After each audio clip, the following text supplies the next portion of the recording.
सर्वप्रथम विद्यार्थी आपल्या शिष्यवृत्ती परीक्षेचे सराव पेपर त्यांचे घेतल्यानंतर त्यांच्या उत्तरपत्रिका म्हणजे OMR शीट आपण गोळा करतो आणि त्या गोळा केल्यानंतर त्याच्यावरती माहिती अचूक असणं आवश्यक असतं. त्यानंतर मशीनमधून आपण त्या सगळ्या स्कॅन करतो.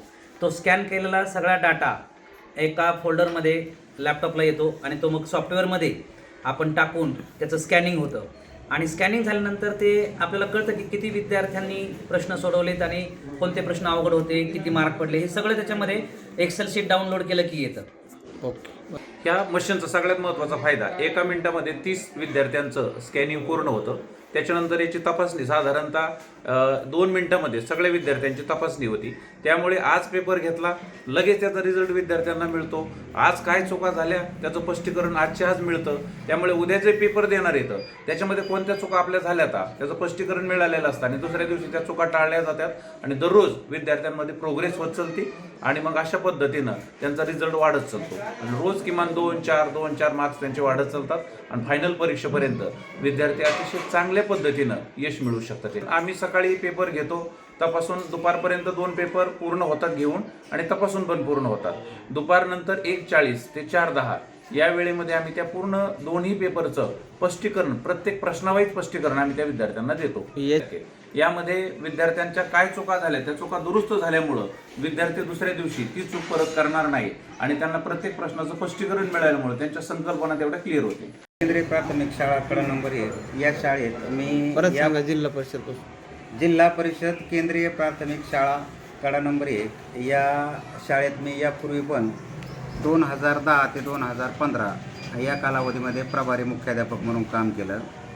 त्यावेळेस पूर्ण शाळा डेव्हलपमेंट करताना किंवा गुणवत्ता विकास करताना स्पर्धा परीक्षेच्या सराव चाचण्या घेताना माझ्या त्यावेळेस लक्षात आलं की आपण जर उत्तरपत्रिका तपासण्यासाठी जर OMR शीट जसं शासन स्पर्धा परीक्षेच्या पेपरची तपासणी करतं त्याप्रमाणे जर आपण आपल्या शाळेच्या विद्यार्थ्यांची तपासणी केली तर त्याच दिवशी रिझल्ट तयार होईल. त्यातल्या चुका विद्यार्थ्यांना आपल्याला लगेच समजून सांगता येतील आणि मुलांच्या गुणामध्ये त्याच्यामध्ये फरक पडेल, वाढ होईल आणि आपल्या शाळेचे जास्तीत जास्त विद्यार्थी गुणवत्ता यादीमध्ये कसे येतील ही संकल्पना माझी त्यावेळेसची होती. पुन्हा योगायोगानं ऑनलाईन बदलीमध्ये मी या शाळेमध्ये आलो. मुख्याध्यापकाचा चार्ज पण मला योगायोगाने भेटला आणि मग मी असं मनाशीच ठरवलं. एक दिवस माझ्या लक्षात आलं की आपण भेटलाय चार्ज तर आपल्या त्या कालावधीत ज्या संकल्पना मनातल्या होत्या त्या मनातल्या संकल्पना आपण आता या दुसऱ्या टर्ममध्ये पूर्ण करू. म्हणून मी पहिला आमच्या या शाळेमध्ये माझ्या अगोदरच पदवीधर म्हणून आलेले करजुळे सर, माझ्याबरोबर आलेले थोरवे सर आणि संदीप सोनवणे सर आहेत, खेडकर सर आहेत.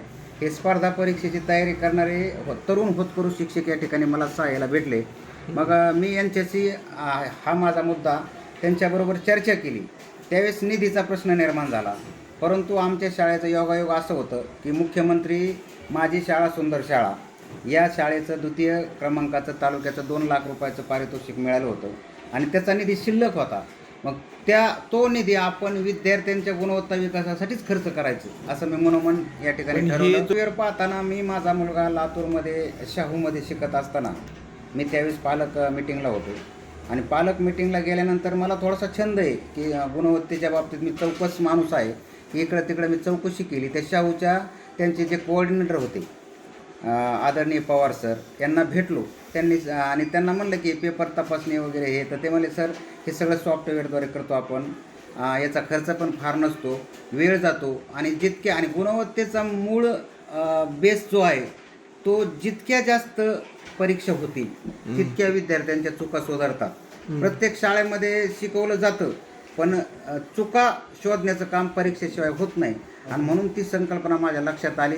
तिथं त्यांची मी पाहणी केली आणि मग या शाळेत आल्यानंतर सोनवणे सरांना, करडोळे सरांना मी मंथनचं जे सॉफ्टवेअर आहे ते पाहण्यासाठी त्यांना एक दिवस पाठविलं. त्यांना म्हणलं पहा, तिथलं चॉईस करा तुम्ही, आपल्याला जे वाटते ते आपण घेऊ. आणि मग त्या दोघांनी त्या ठिकाणी एक दिवसभर ते पाहिला, त्याचा डेमो पाहिला. त्याच्यानंतर त्यांनी मला इत्यंभूत माहिती दिली आणि 2 दिवसामध्ये आम्ही आमच्या शिक्षकांची मीटिंग घेतली आणि त्यामध्ये ते फायनल केलं की आपण आपल्या शाळेला हे सॉफ्टवेअर घेऊ जेणेकरून आपले विद्यार्थी गुणवत्ता विकासवाढीमध्ये येतील. आणि याच्यामध्ये मोलाचं सहकार्य आमच्या शाळा व्यवस्थापन समितीचे अध्यक्ष योगेश कर्डिले, उपाध्यक्ष दीपक कर्डिले आणि त्यांचे जे सर्व सदस्य आहेत यांनी माझ्या या संकल्पनेला अतिशय इतक्या मन मोकळेपणाने आणि तन मन धनाने मला सहकार्य केलं आणि त्यांच्या सहकार्यामुळंच आपण या जिल्हा परिषदची शाळा असून सुद्धा इतक्या किमतीचं जवळजवळ मला त्याच्यासाठी 1,50,000 रुपये खर्च आला, पण याला सर्वांनी सहकार्य केलं आणि पालकांनी पण सपोर्ट केला आणि त्यामुळे हे आज प्रत्यक्षात मला ही योजना अंमलात आणली आणि अतिशय आनंद वाटतो की जिल्हा परिषदमध्ये गोरगरीब आणि वंचित घटकाला शिक्षण देणारी शाळा आहे. या शाळेमध्ये 10 ते 15 गावावरून विद्यार्थी येतात. शेतकऱ्याची मुलं आहेत. या शाळेमध्ये 1022 विद्यार्थी शिक्षण घेतात. माझ्या 5वीच्या वर्गामध्ये 181 मुलं आहेत. 90 मुलं त्यामधली स्कॉलरशिप परीक्षेला बसलेली आहेत. 8वीला 120 मुलं आहेत, त्यापैकी 50 मुलं स्कॉलरशिपला बसली आहेत आणि मला खात्री आहे की माझ्या शाळेचा रिझल्ट 100% तालुक्यात नव्हे तर जिल्ह्यामध्ये 1 नंबर आल्याशिवाय राहणार नाही आणि त्या दृष्टीने माझी सगळी टीम अतिशय मेहनतीनं, अतिशय काटकसरीनं आणि जोमानं कामाला लागली. महाराष्ट्रातल्या माझ्या वाचण्यात तरी आलं नाही किंवा ऐकण्यातही नाही आलं की कुठल्या जिल्हा परिषदेला OMR मशीन आहे म्हणून. ओके. लोकशाही मराठी ऐका, पहा, जागरूक रहा.